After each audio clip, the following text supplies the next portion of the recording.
Here we're going to follow up with showing you how to do the Illustrator version of your Keith Haring project. So we had looked online, we looked at a bunch of examples of his style. Remember, you are doing something in his style, not just copying one of the ones he's already created. As an example, and you have done this in class already, we have some scans that you've done. So here's an example. This is not quite finished, but we're going to finish all of it and draw it in Illustrator. So to begin, you're going to open up Illustrator. Once you've opened up Illustrator, you're going to go to File and New. Once you go to File and New, I want you to drop down to tabloid size. You can do it horizontally or vertically, that's up to you. Click OK.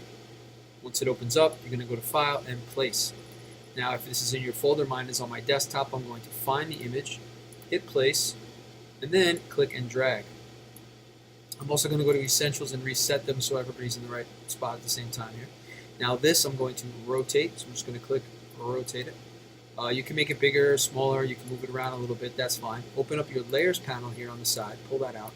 We're going to lock that down by hitting the lock button. Then we're going to take the add tool to add a new layer to this. We're going to click on that once, and then we're going to double click and we're going to name it drawing. From there, the rest of the project is actually very easy. What you're going to do is you're going to use the blob brush, regular blob brush. Now once you choose the blob brush, I want you to go up to the top, select a color. Let's all use black for now. And then here, these is where you're going to do your brush definitions. If you click there, I'm going to start with a 5-point round brush. You could choose other ones, but really this is the best for this particular project. Then with the bracket keys on your keyboard, the right bracket key makes it bigger, left bracket key makes it smaller. You go over, you zoom in a little bit, and you begin to draw. You're going to finish the complete outline of all of your characters. Just as another little extra here, if you double click on the blob brush, you can change the fidelity versus the smoothness, that the line will get smoother when you let go of it versus it following you more accurately. You can hit the keep selected button, which will keep the item selected after you draw it, and you can change the size, the angle, and the roundness. That's kind of up to you, but I would probably keep it with this very basic one first. And what's nice about this also is if you stop, like I just stopped, I can continue right where I left off, and it fuses it to the old one. And then if we need to later, we can kind of smooth it out. Right? So very quickly, I'm just going to kind of go around this character.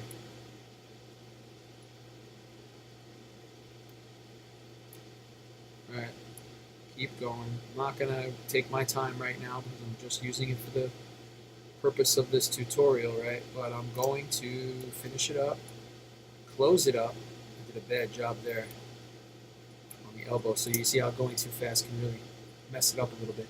If you do mess up, good point here actually, take the selection tool, select the line, take the eraser tool on your tool bar, get rid of that part that got all messed up, go back to your blob brush, and you should have no problem with redoing the line that got messed up. Okay, there we go. I'm going to do this interior piece, do the same thing for this.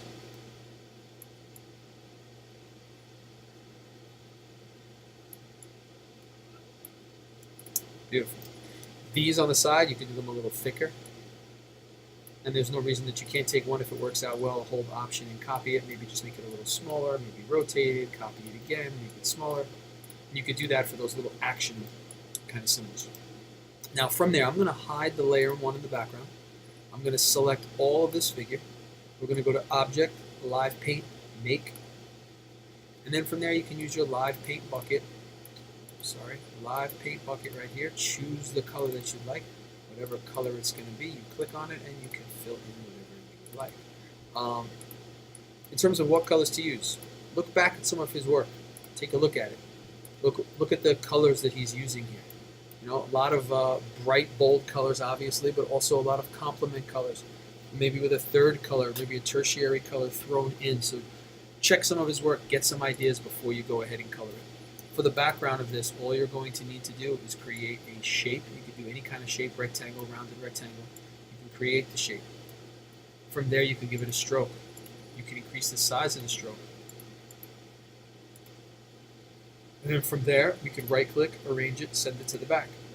I could create another one that goes right here at the bottom. Move it down a little bit. And instead of a solid fill in it, you'll notice a lot of his work has this kind of dotted pattern. See on the ground right up here? We can do the same sort of thing in Illustrator just by going to our swatches. When we pull the swatches out, go to the top corner, down to Open Swatch Library, down to Patterns, and in here you have a bunch of them. very basic patterns, there's actually dot patterns, so it's perfect. And the dot patterns show up like this. You click on any of them, and it will fill it with dots. And you can decide how big the dots, how small the dots. You have a lot of different options for yourself. And then you can take your character, of course, and put them to the front. So click on them, right-click, arrange, bring to front. Now that character is in front.